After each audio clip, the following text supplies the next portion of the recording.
Coffee হাউসের সেই আড্ডাটা আর নেই, আর নেই। কোথায় হারিয়ে গেল সোনালি বিকেলগুলো সেই আর নেই। লা লা লা লা লা লা লা লা লা লা লা লা লা লা।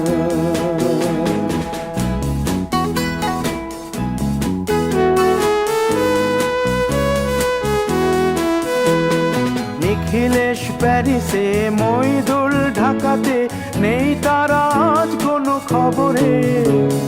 গ্র্যান্ডের গিটারিস্ট গোয়ানিজ ডিসুজা ঘুমিয়ে আছে যে আজ কবরে। কাকে যেন ভালোবেসে আঘাত পেয়ে যে শেষে পাগলা গারদে আছে রমা রায়। অমলটা ধুকছে দুরন্ত ক্যান্সারে।